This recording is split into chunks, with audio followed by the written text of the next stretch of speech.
Por la señal de la Santa Cruz de nuestros enemigos, líbranos, Señor Dios nuestro. En el nombre del Padre, del Hijo y del Espíritu Santo. Amén. Señor mío y Dios mío, creo firmemente que estás aquí, que me ves, que me oyes. Te adoro con profunda reverencia. Te pido perdón de mis pecados y gracia para hacer con fruto este rato de oración. Madre mía Inmaculada, San José mi Padre y Señor, Ángel de mi guarda, intercedan por mí.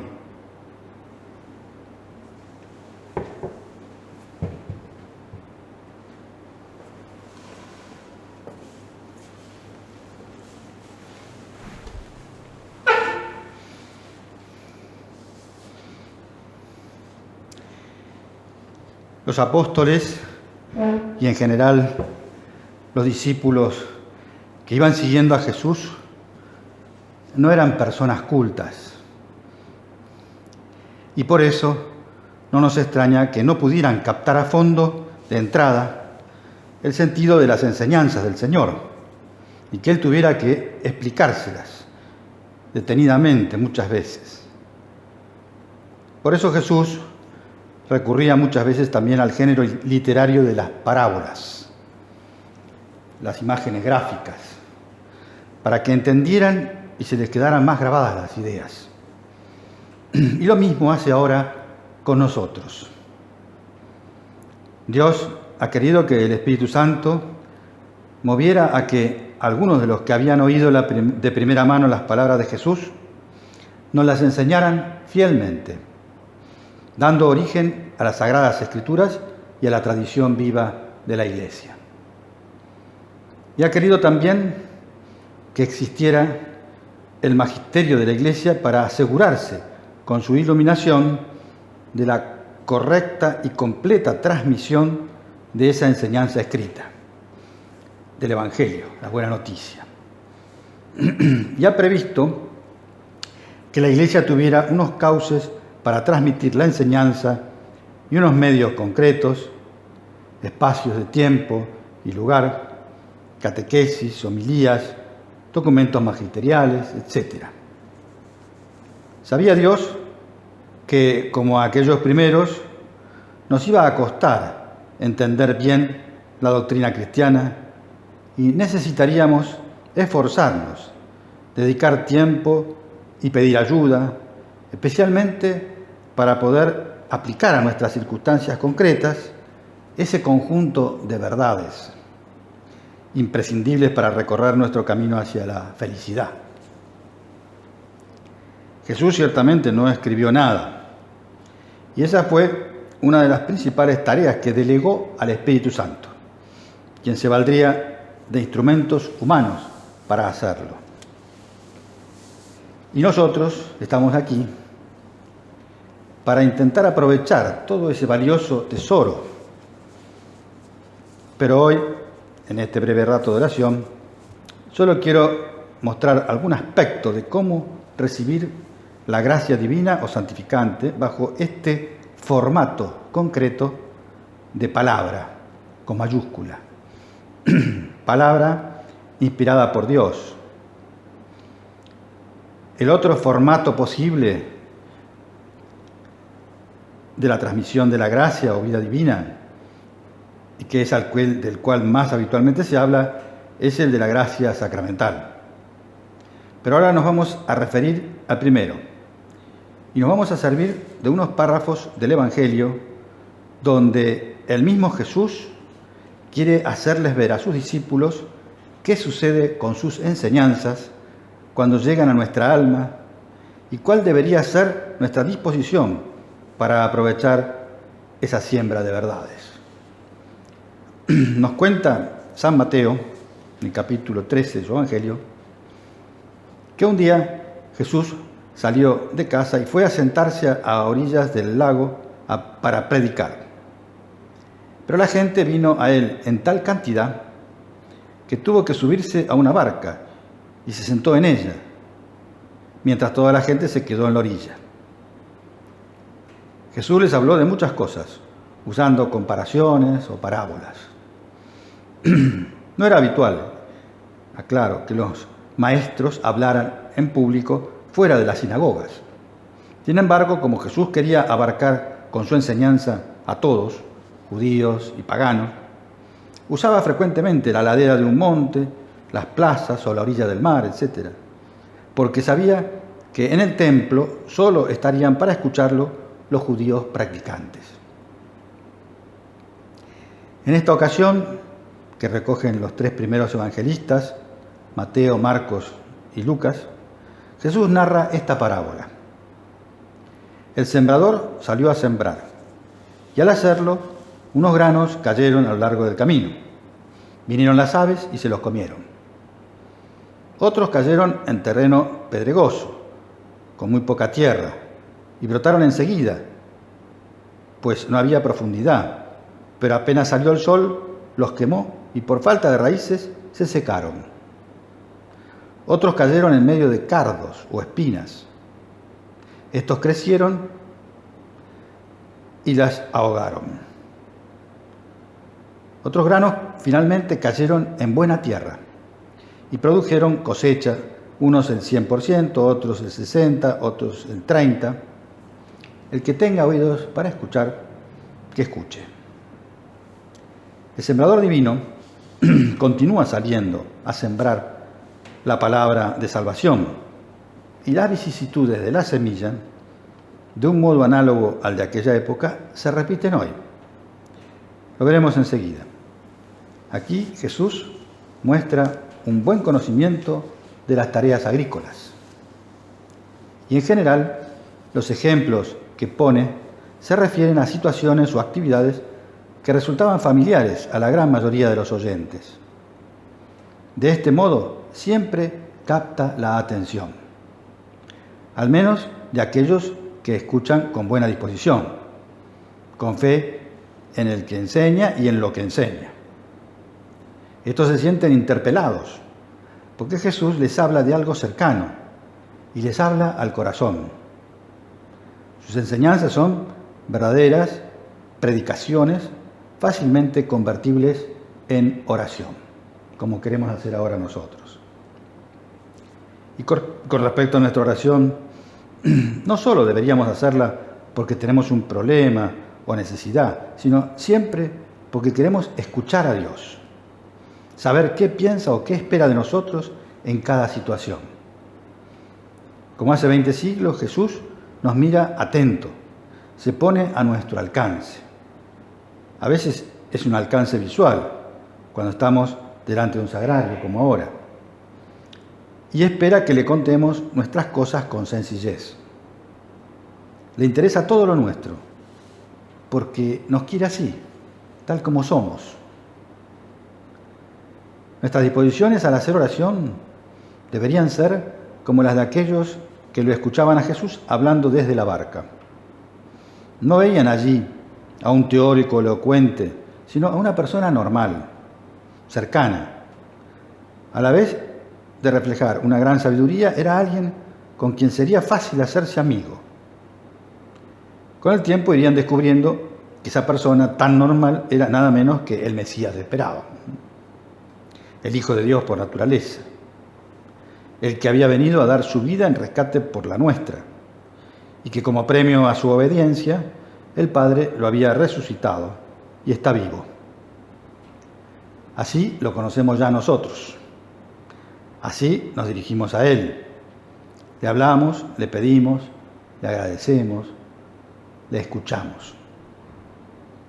Ya sabemos que Dios Padre nos ama inmensamente, que Jesús, su Hijo divino, y que el Espíritu Santo vive dentro de nosotros y nos comunica su vida. Si le dejamos actuar con humildad, nos aumentará la fe y todo lo demás surgirá espontáneo. Nos haremos amigos de Jesús y tendremos la paz y la alegría propia de los hijos de Dios. Pero volvamos a la narración evangélica.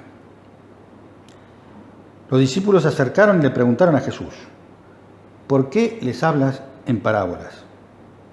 Jesús les respondió: a ustedes se les ha concedido conocer los misterios del reino de los cielos, pero a ellos no, porque al que tiene se le dará más y tendrá en abundancia, pero al que no tiene se le quitará aún lo que tiene. Por eso les hablo en parábolas, porque miran y no ven, oyen y no escuchan ni entienden. Son palabras de Jesús que parecen contradecir lo que siempre afirmaba y demostraba, su predilección por los más necesitados, por los que menos tienen.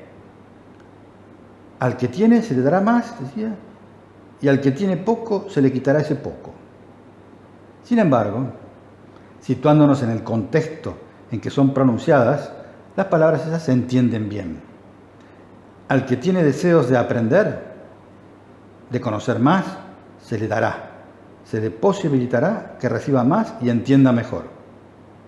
Pero al que no tiene realmente deseos de conocer la verdad, eso poco que sepa o entienda se le quitará, se le confundirá o se le olvidará.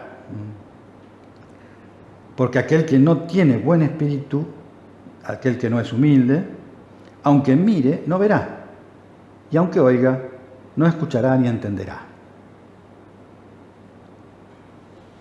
En ello se verifica la profecía de Isaías. Por más que oigan, no entenderán, y por más que miren, no verán, decía Jesús. Este es un pueblo de conciencia endurecida. Sus oídos no saben escuchar, sus ojos están cerrados. No quieren ver con sus ojos ni oír con sus oídos y comprender con su corazón. Porque si fuera así, habría deseos de conversión en ellos y yo los podría sanar. Esa conciencia endurecida que menciona Jesús equivale al corazón de piedra al que se refería el profeta Jeremías, y es el que podemos tener nosotros cuando especialmente el orgullo nos enceguece o nos hace sordos para aceptar que es el Espíritu Santo quien nos está sugiriendo un cambio o retomar un esfuerzo o lo que sea, pero distinto de lo que a nosotros nos parece fácil o nos gustaría en ese momento.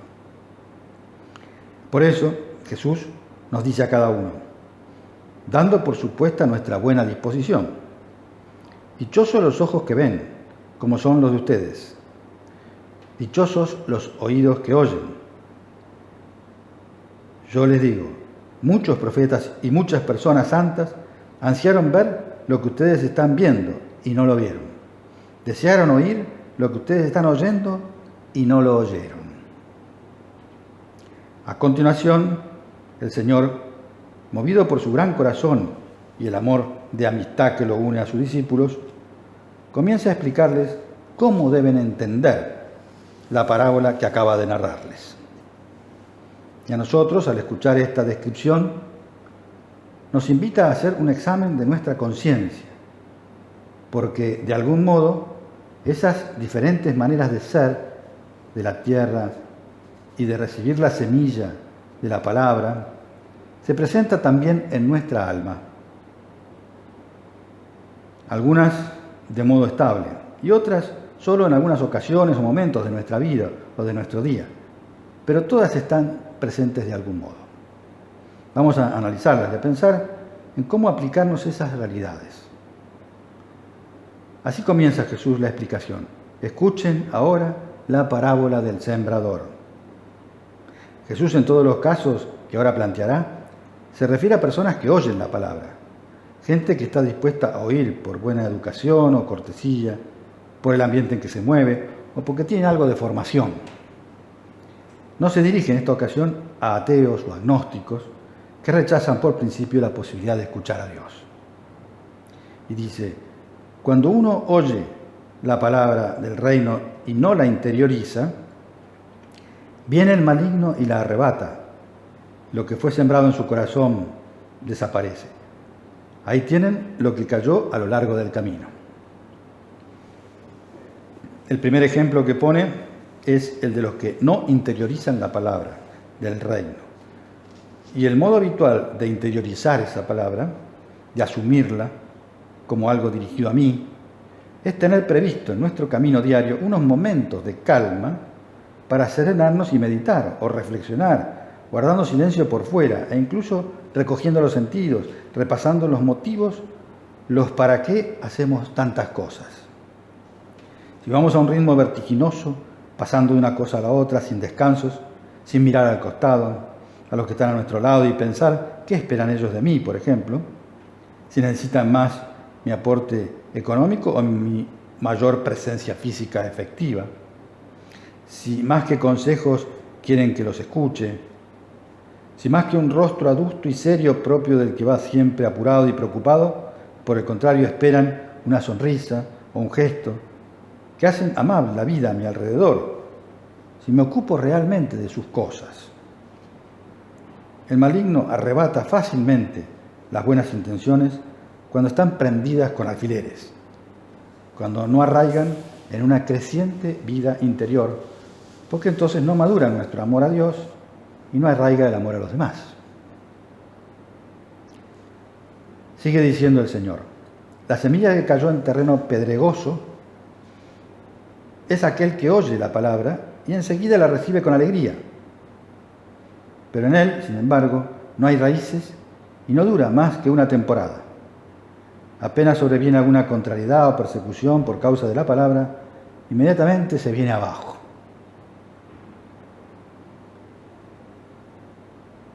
Este caso lo podríamos comparar al de aquellos que tienen un encuentro impactante con Dios, porque salen gozosos de un retiro espiritual o porque experimentan una intervención cuasi milagrosa del Señor en sus vidas. Porque salen ilesos a lo mejor de un terrible accidente o una enfermedad, etc. Esa fuente y momentánea presencia de Jesús en la mente y el corazón pueden ser el disparador de un amor más firme. Pero a Jesús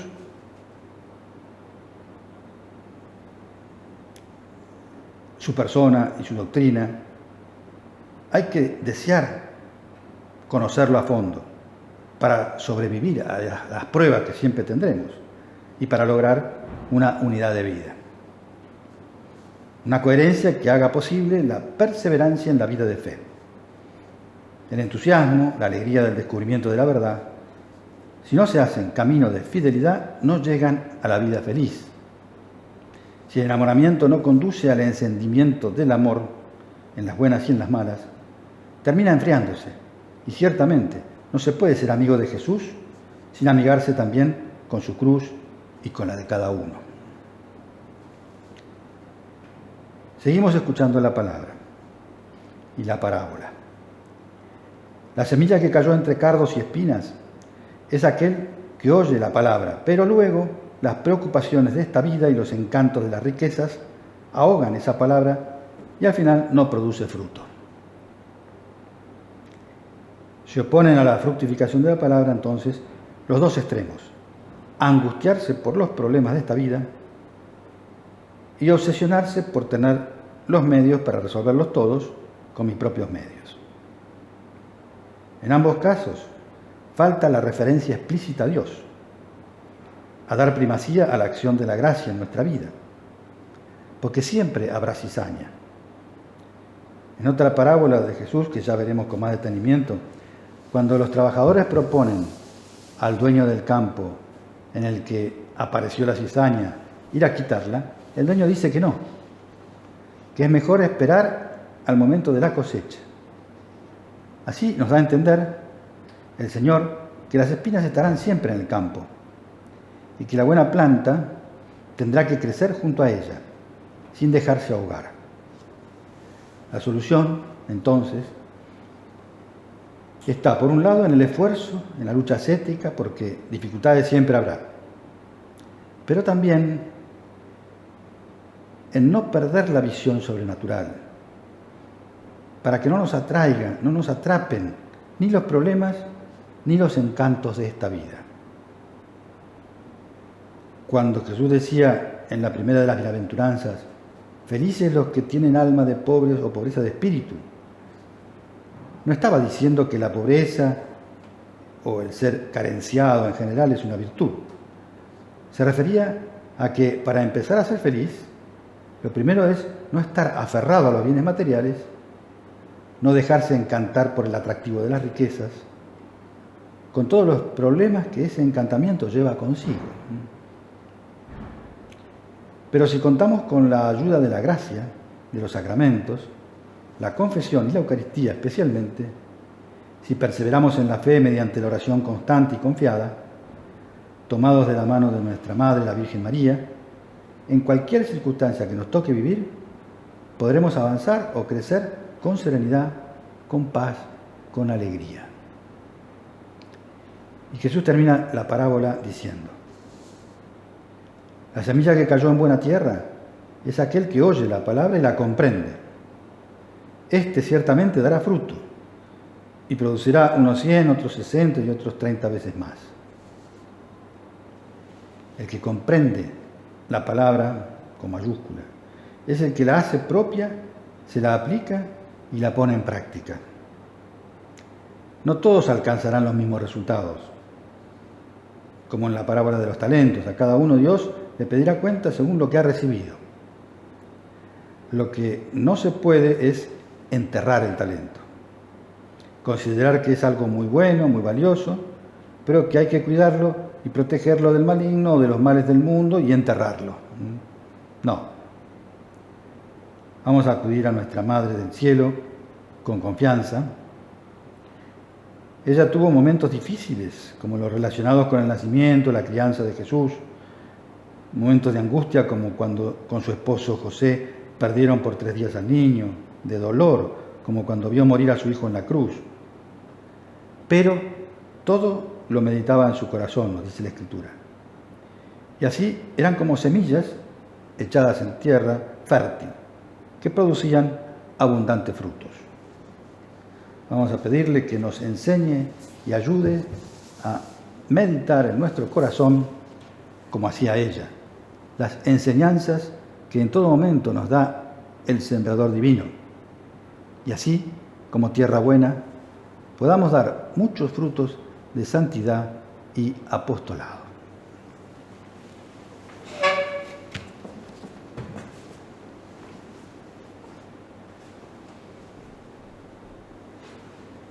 Te doy gracias, Dios mío, por los buenos propósitos, afectos e inspiraciones que me has comunicado en esta meditación.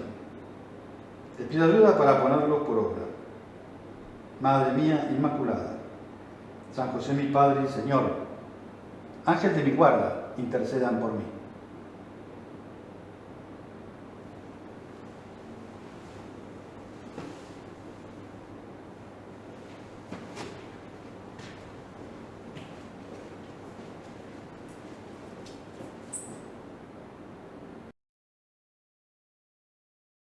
Examen. Acto de presencia de Dios. Salió el sembrador a sembrar, y al echar la semilla, parte cayó en tierra buena y comenzó a dar fruto. ¿Confío en la fuerza de la semilla que el Señor ha dejado en mi alma? ¿En qué puedo ser más paciente conmigo mismo y con los demás, sin desanimarme cuando los esfuerzos parece que no dan el fruto deseado?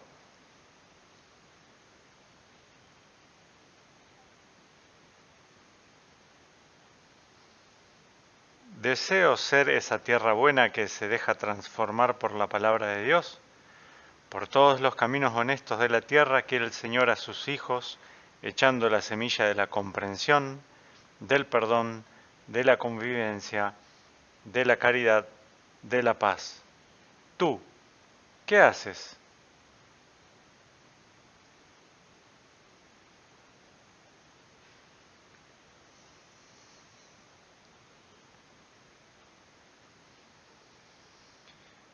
A cada uno de nosotros, Dios nos ha dado talentos o cualidades diferentes y espera que los hagamos fructificar.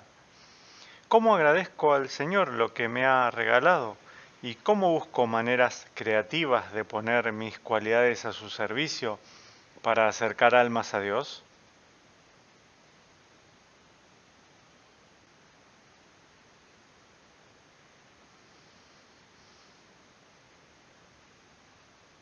Un hombre sembró buena semilla en su campo, pero vino su enemigo, sembró cizaña en medio del trigo y se fue. Sé convivir con la imperfección propia, ajena y de las instituciones. Le pido al Señor que eso no me desanime y que sepa tener una mirada comprensiva y sobrenatural.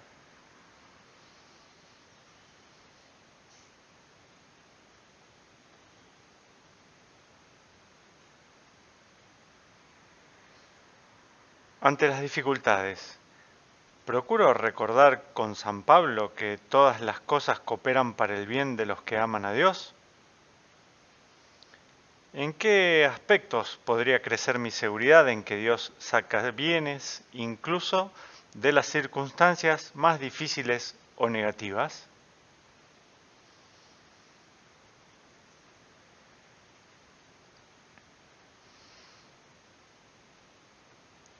Mis elegidos consumirán la obra de sus manos, no se fatigarán en vano, porque serán semilla bendita del Señor.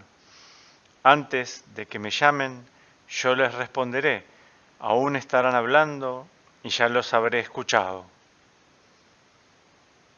Movido por la confianza en Dios, trato de superar los obstáculos que me encuentro cuando intento acercar a alguien al Señor. Rezo y busco formas de ayudar a esas personas.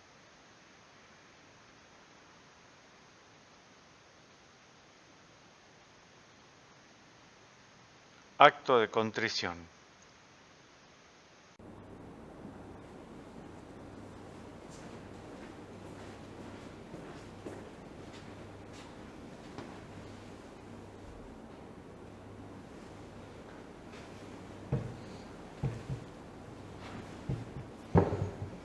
Por la señal de la Santa Cruz de nuestros enemigos, líbranos, Señor Dios nuestro, en el nombre del Padre, del Hijo y del Espíritu Santo. Amén. Señor mío y Dios mío, creo firmemente que estás aquí, que me ves, que me oyes. Te adoro con profunda reverencia.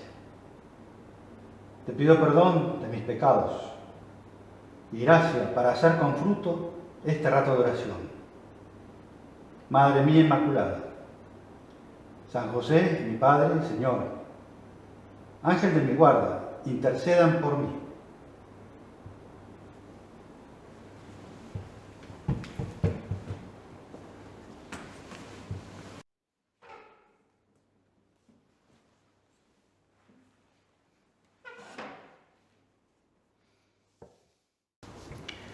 Comenzamos este segundo rato de oración recordando otra de las parábolas con las que el Señor ayudaba a sus discípulos a comprender cómo debían recibir la palabra y cómo esperar la venida de su reino a la tierra, y más en concreto a la propia alma. Pienso que nos puede ser especialmente útil esta reflexión para interpretar el papel que juega Dios en las circunstancias actuales del mundo con esta pandemia y cuál puede ser la posición que el Señor espera que adoptemos los cristianos. Como siempre, Jesús tomaba como punto de partida imágenes que le fueran familiares a sus oyentes. Esta la recoge San Mateo en el capítulo 13. Allí dice que Jesús les contó otra parábola. Aquí tienen otra figura del reino de los cielos. Un hombre sembró buena semilla en su campo, pero mientras la gente estaba durmiendo, vino su enemigo, sembró malas hierbas en medio del trigo y se fue. Cuando el trigo creció y empezó a echar espigas, apareció también la maleza. Entonces los trabajadores fueron a decirle al patrón: Señor, ¿no sembraste buena semilla en tu campo? ¿De dónde, pues, viene esa maleza? Respondió el patrón: eso es obra de un enemigo.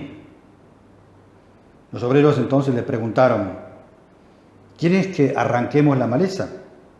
No, dijo el patrón, pues al quitar la maleza podrían arrancar también el trigo. Déjenlos crecer juntos hasta la hora de la cosecha. Entonces diré a los segadores, corten primero las malas hierbas, hagan fardos y arrójenlos al fuego. Después cosechen el trigo y guárdenlo en mis graneros. Son muchas las enseñanzas que podemos extraer de esta parábola. Por un lado está el misterio de la coexistencia del bien y del mal en cada uno y en el mundo. La explicación que nos da la Sagrada Escritura es que el origen de esta realidad está en el pecado original de nuestros primeros padres. Dios creó al hombre dotado de libertad para que pudiera amarlo, porque no se puede amar obligadamente. Y corrió el riesgo de que usáramos mal esa libertad, eligiendo otras cosas que nos llevarían incluso a perder el uso parcial o totalmente de esa libertad, a elegir el mal voluntariamente.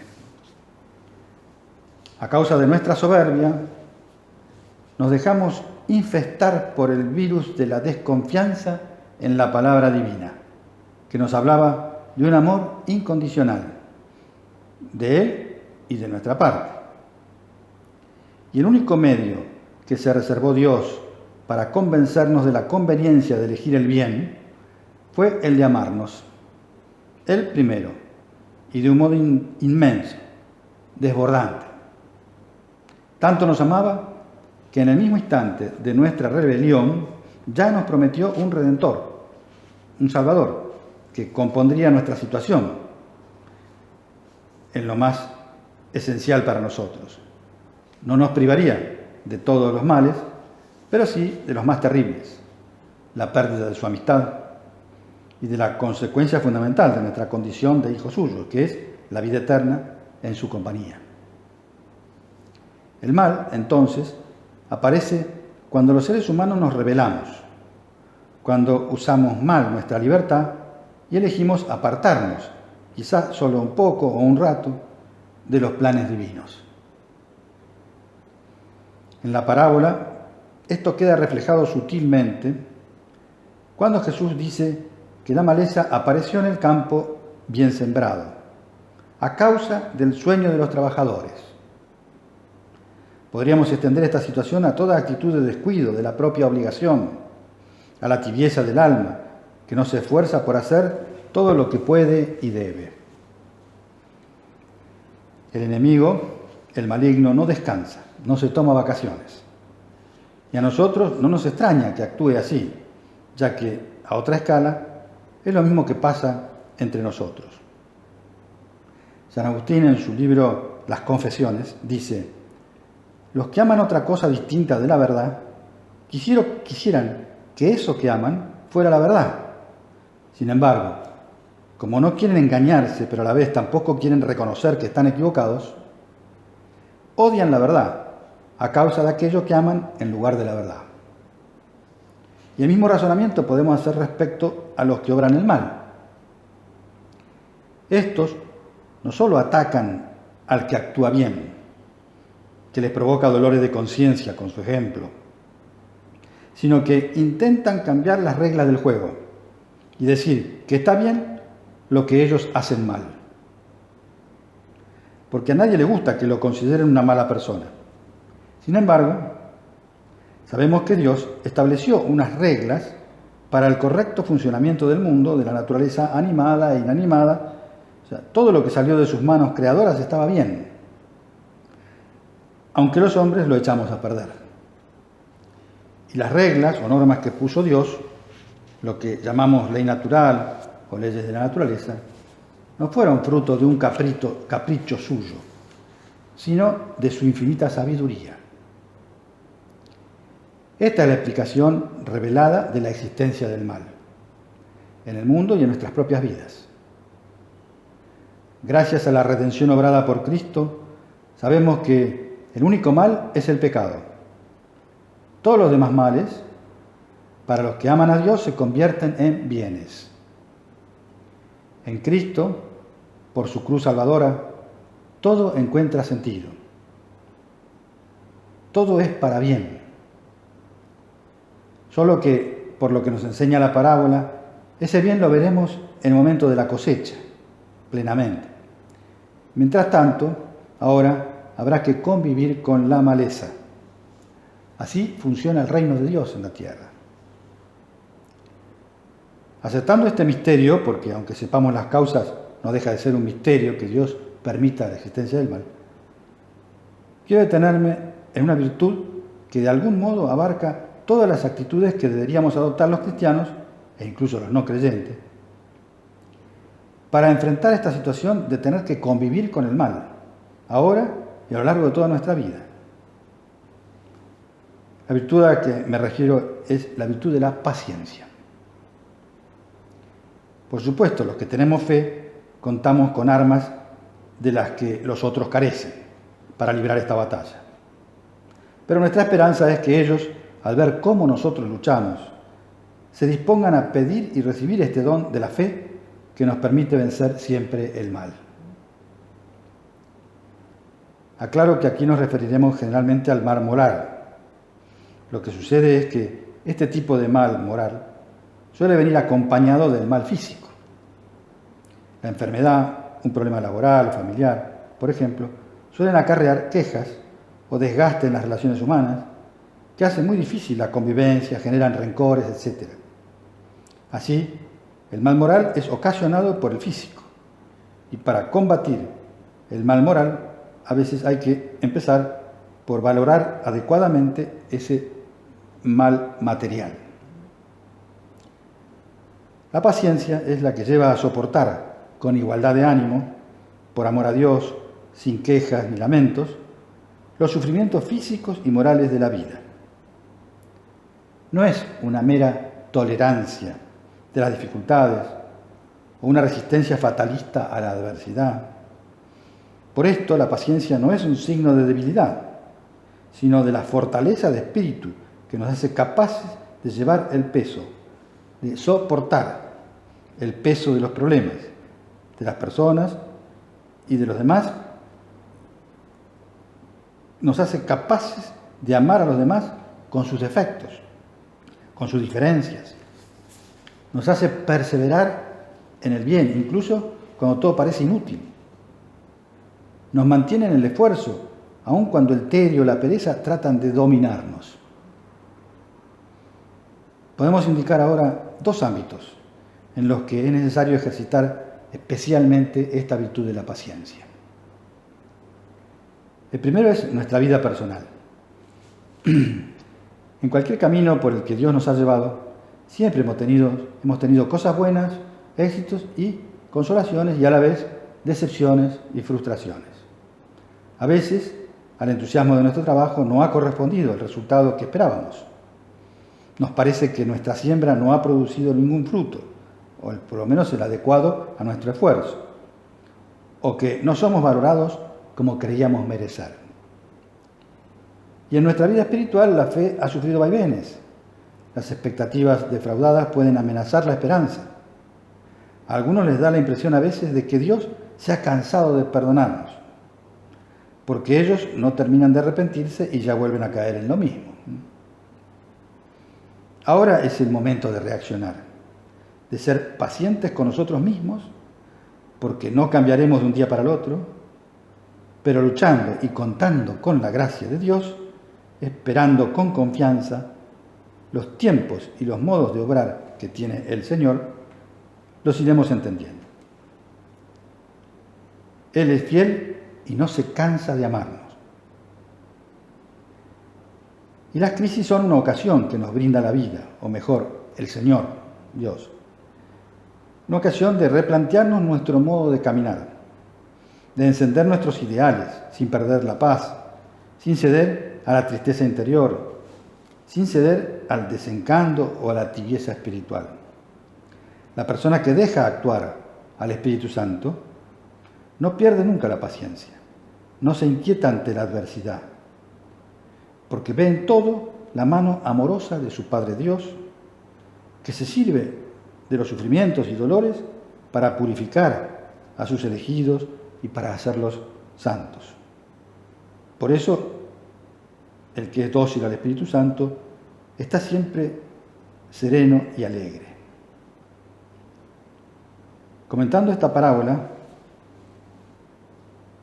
dice San José María Escribá, en Surco: el Señor sembró en tu alma buena simiente y se valió para esa siembra de vida eterna, en primer lugar, del medio poderoso de la oración, porque no puedes negar que te ha hecho oír en el fondo de tu alma muchas veces que podías mejorar en esto, cambiar aquello.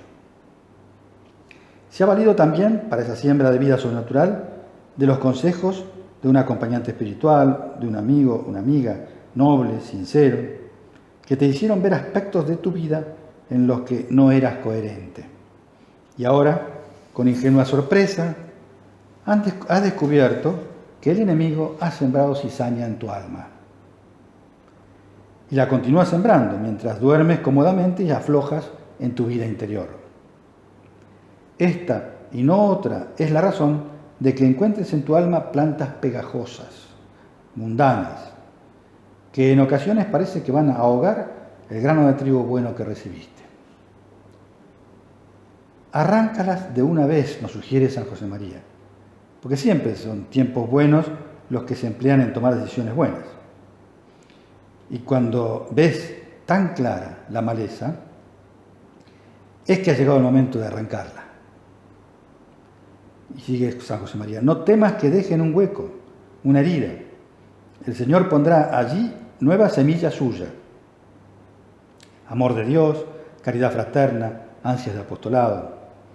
Y pasado el tiempo, no quedará ni el más mínimo rastro de la cizaña. Si ahora, que estás a tiempo, la extirpas de raíz. Y mejor, si no duermes y vigilas de noche tu campo, dice. Bueno, y un segundo ámbito importante en que la paciencia se puede concretar es en la vida familiar y social. Pero voy a comenzar con una breve digresión. Durante mucho tiempo, se pensó que el desarrollo y la actuación de las personas, ya sean niños o adultos, vendrían determinados de modo excluyente por sus genes. Si así fuera, el programa genético haría superflua toda influencia del mundo exterior. Según esta idea, el cerebro se desarrollaría exclusivamente de acuerdo con sus programas genéticos. Sin embargo, estos conocimientos han quedado ya anticuados y pertenecen a la historia de la medicina del siglo pasado. Hoy en día se sabe que el desarrollo del cerebro humano depende en primer lugar de nuestras experiencias personales a lo largo de toda nuestra vida. Ninguna vida humana es una vida aislada, sino que se entrelaza con otras vidas. Ninguna persona es un verso suelto, decía San José María. Alguien nos ha cuidado, nos ha sacado adelante. Los demás no están simplemente ahí fuera como una piedra junto al camino. Nos pertenecen y les pertenecemos, más íntimamente de lo que podemos pensar. Los niños aprenden la lengua que oyen de sus padres o de las personas que están a su alrededor, no se la inventan. Hablan porque han sido hablados. Tenemos una historia, una familia, un vecindario, una cultura. Cada uno de nosotros es hogar, o sea, lugar de acogida, y puede crear hogar allí donde va. Por esto, lo que más caracteriza a los seres humanos es su capacidad de conectar, de unir, de establecer enlaces o relaciones. Esto es señal de vida. Una rama de la ciencia llamada la neurobiología ha demostrado que lo que más da bienestar y motiva a obrar de una determinada manera dependerá de si la información recibida en el cerebro produce o no cierto bienestar. Aquellas experiencias, sentimientos, impresiones que nos llegan más adentro, que dan un sentido positivo y profundo a nuestros empeños, son las que actúan sobre el sistema motivacional, dice esta ciencia. Y es entonces cuando el cuerpo libera lo que ellos llaman las hormonas de la felicidad, que generan la sensación de bienestar. Durante mucho tiempo no se sabía qué era lo que inducía realmente al sistema motivacional a segregar esas sustancias. ¿Qué tiene que ocurrir para que el ser humano libere esas sustancias de bienestar?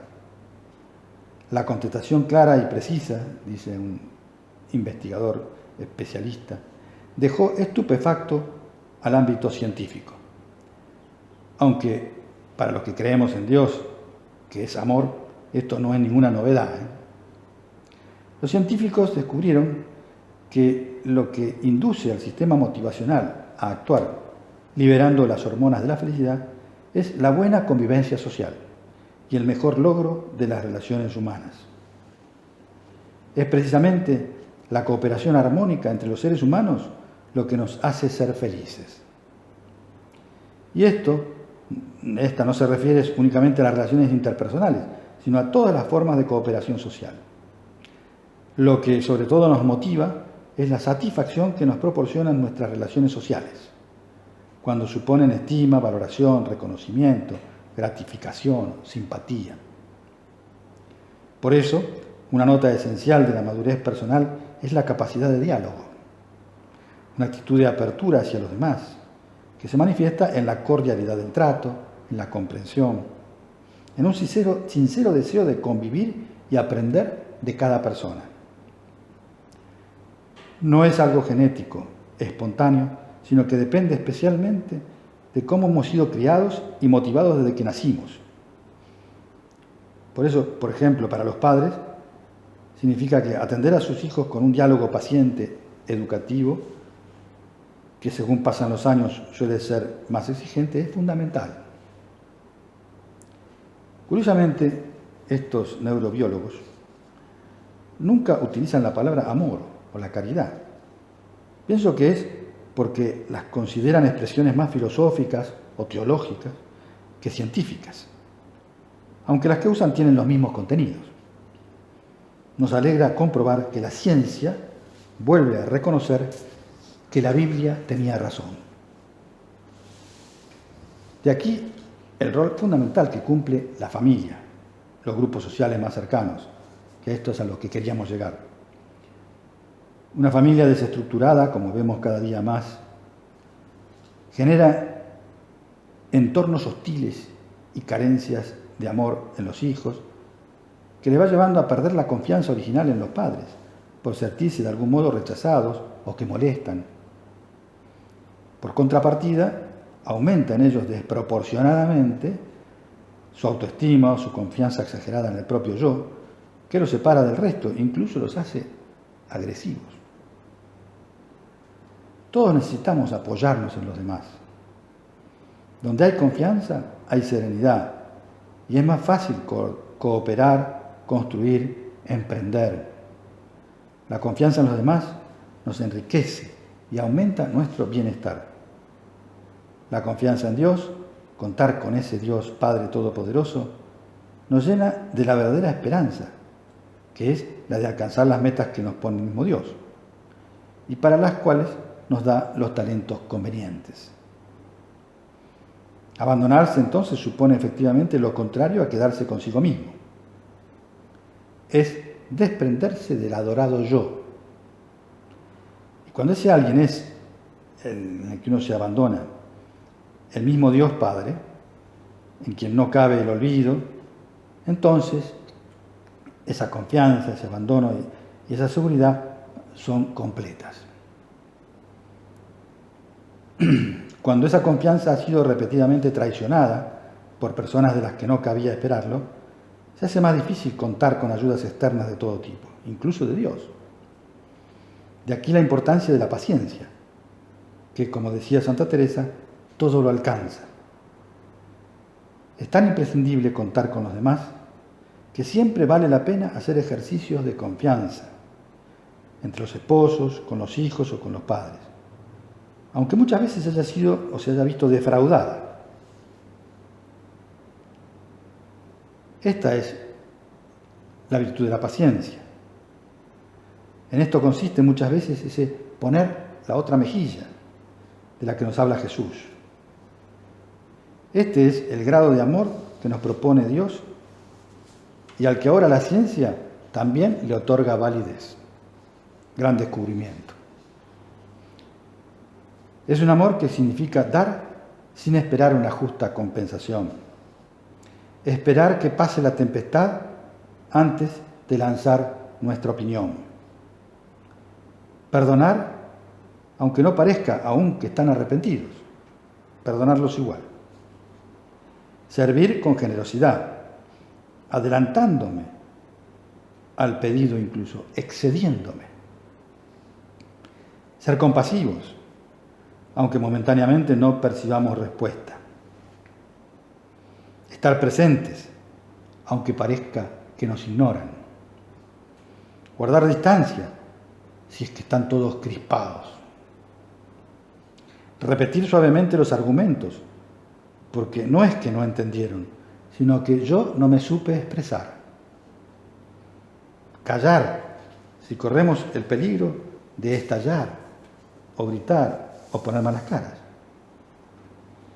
Tener paciencia para soportar, es decir, llevar sobre mis hombros la vida del otro, incluso sus debilidades y defectos.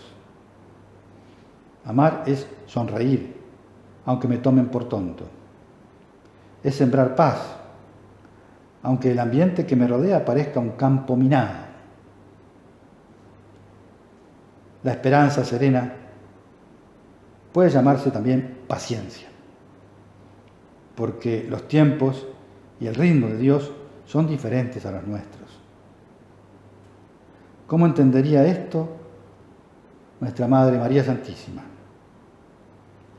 Ella, que sabía que su Hijo Divino era el fruto de la acción del Espíritu Santo en su cuerpo, sin embargo, lo veía crecer en edad, sabiduría y gracia al ritmo de los demás humanos. Ella, que veía cómo se desarrollaba el poder del demonio por la tierra, aguardaba con paciencia que el Hijo de Dios demostrara al mundo su carácter mesiánico. Y aunque sabía que una espada traspasaría su corazón, esperaba serenamente la llegada del momento de la redención de la humanidad. ¡Qué paciencia! Ella estaba siempre dispuesta a colaborar en esa tarea de extirpar de raíz la mala hierba, porque vigilaba de día y de noche, con una vigilia de amor inmenso. Esos campos de trigo listos para la cosecha. Ella, secundando la acción del Espíritu Santo, en Pentecostés animó a los trabajadores a salir, a cumplir por todo el mundo la misión que Jesús les había encomendado. Y ahora nos anima a nosotros, para que perseveremos con paciencia y fortaleza, no solo para aguantar el vendaval, las dificultades especiales que podamos tener en estos momentos, sino para no abandonar esa siembra de amor, porque también en estas circunstancias el Señor espera que contribuyamos a extender el reino de Dios en la tierra.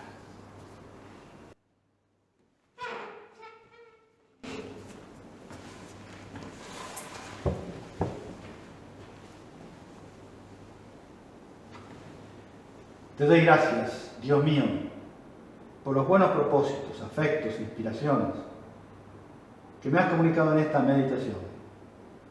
Te pido ayuda para ponerlos por obra. Madre mía Inmaculada, San José, mi Padre y Señor, ángel de mi guarda, intercedan por mí.